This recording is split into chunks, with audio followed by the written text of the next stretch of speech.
রাজনীতিতে আসবো না, আমরা তো ওই জেনারেশন যে উই হেট পলিটিক্স। প্রত্যাশার কতটুকু প্রাপ্তি আছে তো জানি না, অনেক ঘাটতি তো অবশ্যই আছে। সেই বৈষম্য এখনও আমরা বিভিন্ন জায়গায় এই বৈষম্য দেখতে পাচ্ছি। তারুণ্যের যে যে পালস যেটা আছে, এইটা যদি ধরতে না পারে তাহলে স্থিতিশীল বাংলাদেশ তো আসলে স্বপ্নই থেকে যাবে। রাজনীতির জায়গায় থাকবে, কিন্তু সিলেটিজম তো সিলেটিজম। পরিবেশ দূষণ থাকবে না, গাছপালায় পরিপূর্ণ থাকবে, পর্যটনের আসা যাওয়া থাকবে, আমার রাস্তাঘাট চমৎকার থাকবে, আমার বৃষ্টিতে কখনো বন্যায় সিলেট ভাসিয়ে নিয়ে যাবে না। এটাই হচ্ছে স্বপ্ন।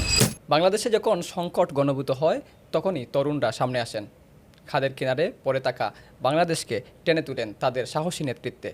কিন্তু সেই নেতৃত্ব আজ কতটুকু বাংলাদেশের অগ্রযাত্রায় ভূমিকা রাখতে পারছে, সেই সব বিষয় নিয়েই আজকে আমরা কথা বলবো দ্য সিলেটের এই আয়োজন মাইকের সামনে।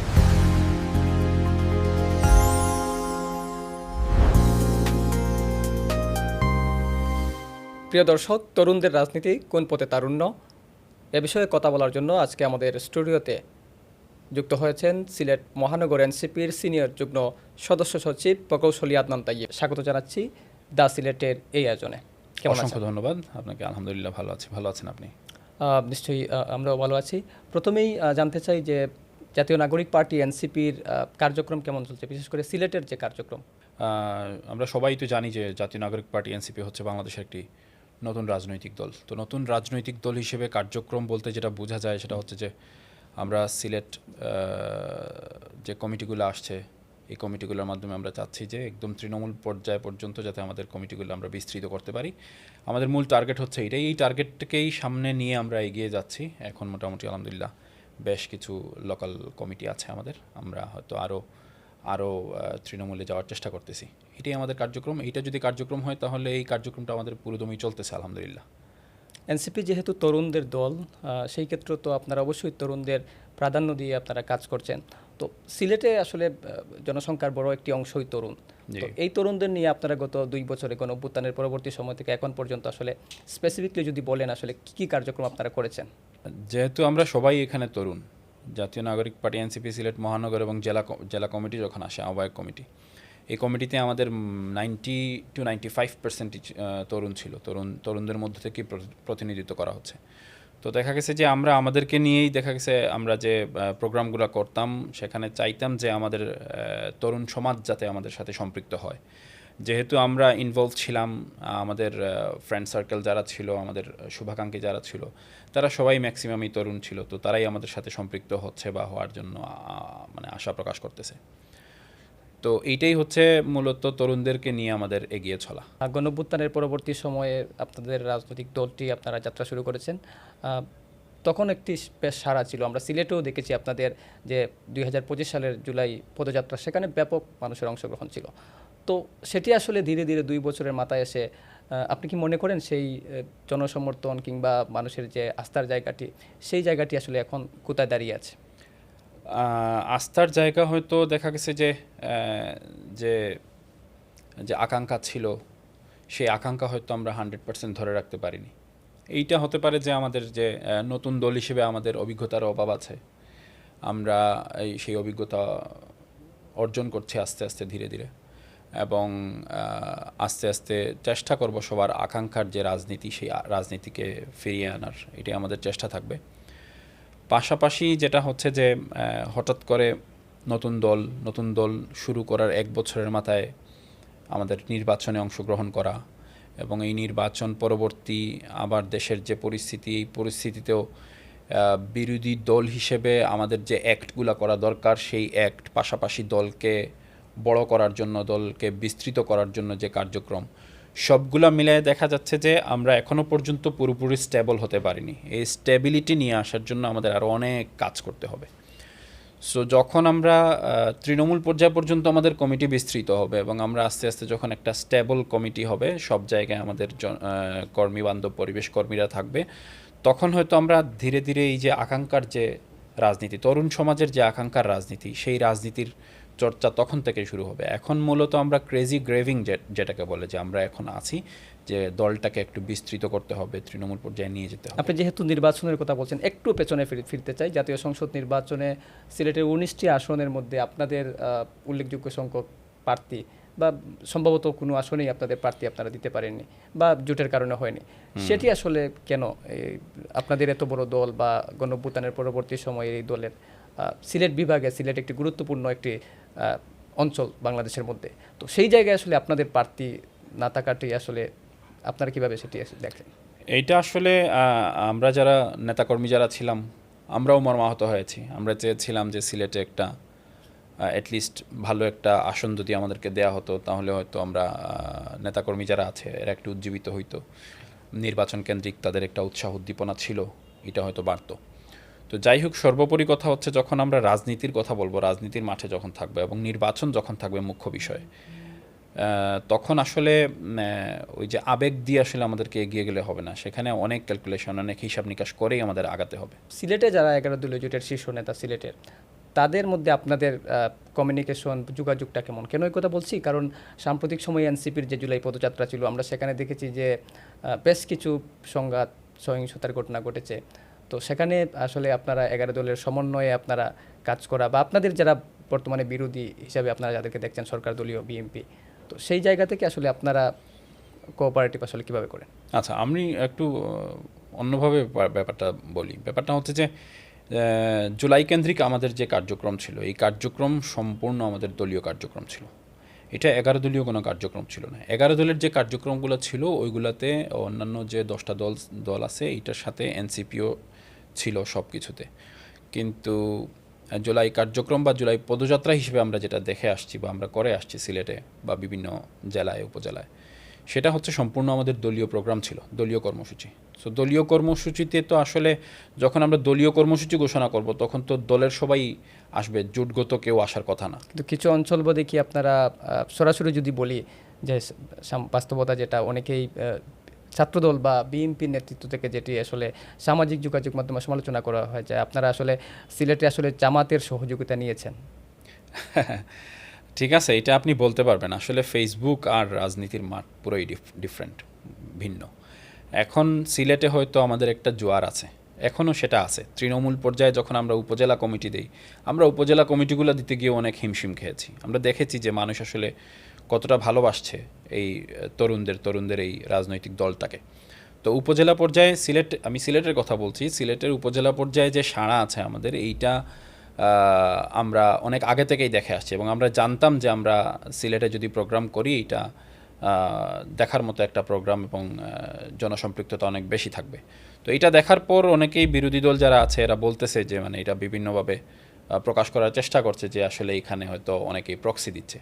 বাট আমরা আমাদের তৃণমূল পর্যায়ে আমাদের কীরকম যাওয়া আসা এবং তৃণমূল পর্যায়ে আমাদের সমর্থন কতটুকু আছে, আমরা ওই কমিটি দিতে গিয়ে ব্যাপারটা দেখেছি। সামনে সিলেট সিটি কর্পোরেশন নির্বাচন, সিলেট সিটি কর্পোরেশন নির্বাচনকে ঘিরে জাতীয় নাগরিক পার্টি এনসিপির প্রার্থী ইতিমধ্যেই একজনকে ঘোষণা করা হয়েছে, আপনাদের মহানগরের আহ্বায়ক সম্ভবত। জি, কেমন প্রস্তুতি? প্রস্তুতি আছে আলহামদুলিল্লাহ। প্রস্তুতি তো আমরা শুরু করেছিলাম সিলেটের জাতীয় নির্বাচনের, সিলেট 1 আসনের যে যাত্রা আমরা শুরু করেছিলাম, ওই যাত্রা থেকেই ওইটাই আমরা অব্যাহত রাখার চেষ্টা করব। এবং আমরা যে প্ল্যান নিয়ে এগিয়ে যাচ্ছিলাম, যদিও পরে জোটের সিদ্ধান্তে হয়তো আমাদের সরে আসতে হয়েছে, কিন্তু আমরা সিলেটে 1 আসনে যে গেম প্ল্যান নিয়ে আমরা আগাচ্ছিলাম, সেই সেম প্ল্যান নিয়েই আমরা আবার মেয়র নির্বাচনে হয়তো আগাবো। তো সর্বোপরি এটা ডিপেন্ড করতেছে আসলে সেন্ট্রাল কী সিদ্ধান্ত নিচ্ছে। আমাদের পিসি বডি আছে, আমাদের পিসি বডি থেকেই সিদ্ধান্ত হবে যে আমরা আসলে কিভাবে সব কিছু করবো। যেহেতু জোটগতভাবে কিছু একটা হওয়ার সম্ভাবনা আছে, আবার না হওয়ারও সম্ভাবনা আছে, তো ওইটার উপরেই ডিপেন্ড করব। কিন্তু আমরা আমাদের যে গ্রাউন্ড লেভেলে আমরা যতটুকু কাজ করার সেই কাজটা আমরা চালিয়ে যাচ্ছি, বাকি দেখা যায়। হবিগঞ্জের সংঘর্ষের পরে আপনাদের যে সিলেটের মহানগরের যে আহ্বায়ক অ্যাডভোকেট আফজালুর রহমান, তার একটি মন্তব্য আসলে ব্যাপকভাবে ভাইরাল হয়েছিল। অনেকেই বলছেন সেটি দৃষ্টিকটু, আবার অনেকেই বলছেন সেটা হুমকি, আবার অনেকেই বলছেন রাজনৈতিক যে শালীনতা, সেই শালীনতার অনেকটাই বাইরে। তো সেই বিষয়টি আসলে আপনারা দলীয়ভাবে আসলে কোনো মূল্যায়ন করেছেন কিনা পরবর্তী সময়ে? আচ্ছা, দৃষ্টিকটু ব্যাপারটা আসলে আপেক্ষিক। যে জিনিসটা আপনার চোখে খারাপ লাগবে, আমার চোখে সেটা ভালো লাগতে পারে। তার মন্তব্য কি এনসিপি অন করে? না, আমি আপনার ওই কথাটাকে বলতেছি যে দৃষ্টিকটু যেটা বলছেন, এই ব্যাপারটা আপেক্ষিক। কারো কাছে খারাপ লাগতেই পারে, আবার দেখেন অনেকের কাছে হয়তো ব্যাপারটা ভালো লাগবে। তো আমি এটাকে সমর্থন দিচ্ছি বা সমর্থন দিচ্ছি না ব্যাপারটা বলছি না, আমি জাস্ট বোঝানোর চেষ্টা করছি যে একজনের কাছে খারাপ লাগতেই পারে। আমাদের মূল্যায়নটা কি? আমাদের মূল্যায়নটা হচ্ছে যখন আলিফ সেন্ট্রাল নেতৃবৃন্দ যারা আছে তাদের উপর হামলা হলো, আলিফের উপর যখন এই মানে বর্বরোচিত হামলা হলো, আলিফ তো এক চোখ নাই বললেই চলে। তো ওই পর্যায়ে আলিফ কোত্থেকে উঠে আসছে আমরা জানি, ঠিক আছে? তো এই পর্যায় থেকে যখন আলিফের উপর এরকমের হামলা এবং কেন্দ্রীয় নেতৃবৃন্দের উপর যখন হামলা হলো এবং হামলার নেপথ্যে যখন দেখা গেল যে সরকার দলীয় লোকজন আছে এখানে, তখন আসলে আমরা কেউই ঠিক ছিলাম না, ঠিক আছে? ওই পর্যায়ে আমাদের সবারই মাথা গরম ছিল। আমরা হয়তো আরও অনেক বড় সিন ক্রিয়েট করতে পারতাম। সেটা হয়তো যেহেতু আফজাল ভাই আমাদের মহানগর কমিটির আহ্বায়ক, উনি একটা স্পিচ দিয়েছেন। ওনার স্পিচের মাধ্যমে আমাদের ভেতরের যে ক্ষোভটা ছিল সেই ক্ষোভটা প্রকাশ পেয়েছে। এখানে দৃষ্টিকটু বা এরকম কারো কারো কাছে লাগতেই পারে, কিন্তু এই ক্ষোভ তো আমার মনে হয় পুরো বাংলাদেশের মানুষেরই তো সেই ক্ষোভ থাকার মানে সেই ক্ষোভ প্রকাশ পাওয়ার কথা যে এরকমের যে হামলা হয়, মানে একটা গণতান্ত্রিক দেশ যেখানে আমরা গণতন্ত্রের চর্চা করতে চাচ্ছি, সেইখানে গণতান্ত্রিক একটা রাজনৈতিক দলের কার্যক্রমে এইভাবে বাধা দেয়া এবং এই বর্বরোচিত হামলা করা, এগুলা তো একটা গণতান্ত্রিক রাষ্ট্রে কখনো এগুলা কাম্য নয়। তো এই যে ক্ষোভ, এই ক্ষোভ শুধু আমাদের ক্ষোভ না, এটা পুরো বাংলাদেশের আপামর জনসাধারণের ক্ষোভ, যেটা আফজাল ভাইয়ের মুখের মাধ্যমে বের হয়েছে। এতে কারো যদি দৃষ্টিকটু মনে হয়, কারো যদি খারাপ লাগে, কিচ্ছু করার নাই। এটাই হচ্ছে গণতন্ত্র, এটাই মেনে নিতে হবে।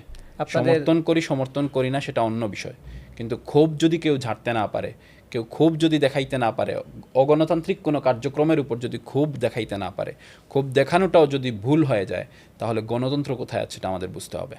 আপনারা যে নতুন বন্দোবস্তর কথা বলে রাজনৈতিক দল গঠন করেছিলেন, তো আপনারা কি মনে করেন যে আপনাদের যে মানুষ যেভাবে আপনাদেরকে সমর্থন দিয়েছিল, যে প্রত্যাশিত বাংলাদেশ আপনারা বিনির্মাণের পথে একটু অংশগ্রহণ করতে পারছেন প্রত্যাশিতভাবে?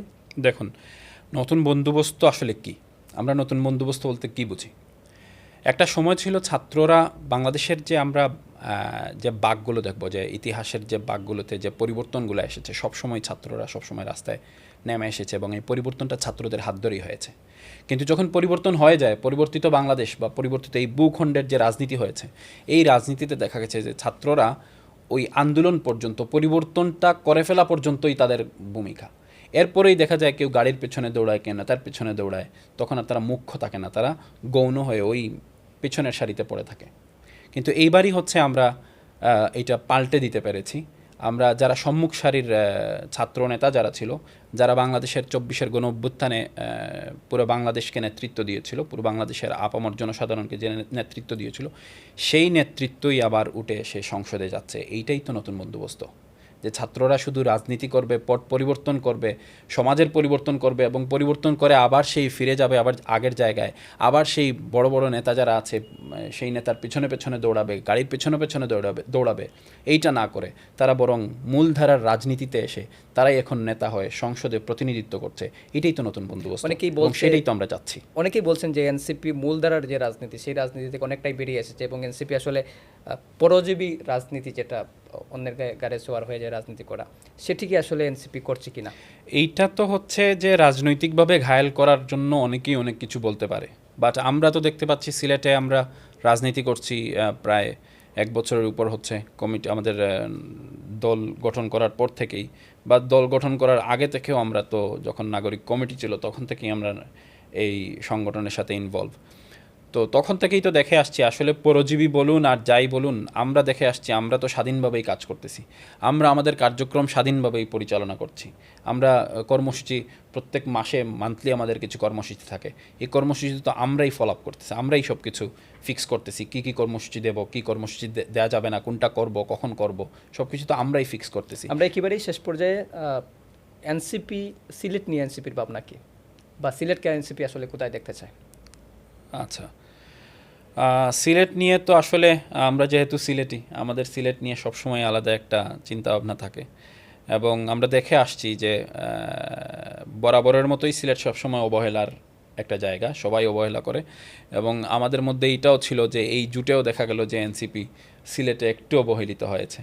তো সিলেট নিয়ে আমাদের ভাবনা হচ্ছে যে সিলেট একটা সম্ভাবনাময় একটা জায়গা, পর্যটন স্পট, সব মিলিয়ে হচ্ছে যে বাংলাদেশের অর্থনীতিতে কন্ট্রিবিউট করার মতো একটা জায়গা হচ্ছে সিলেট। তো এইখানে আসলে আমরা যদি জাতীয় নাগরিক পার্টির যে বিস্তৃতিটা যদি প্রপারলি করতে পারি এবং সিলেটকে যদি আমরা তুলে ধরতে পারি, এটাই আমাদের প্রত্যাশা থাকবে। প্রকৌশলী আদনান তাইব, আপনাকে দ্য সিলেটের মাইকের সামনে অংশগ্রহণ করার জন্য অনেক ধন্যবাদ। আপনাকে অসংখ্য ধন্যবাদ। দর্শক, আমরাও চাই তরুণরা, তরুণদের রাজনীতি, তরুণদের স্বপ্ন এবং তরুণদের সম্ভাবনা বাংলাদেশকে এগিয়ে নিয়ে যাবে। সর্বোপরি সিলেটকে সামনে রেখেই সিলেটের রাজনীতিবিদরা বাংলাদেশের জাতীয় রাজনীতিতে ভূমিকা রাখবেন। এতক্ষণ আমাদের সঙ্গে থাকার জন্য সবাইকে ধন্যবাদ।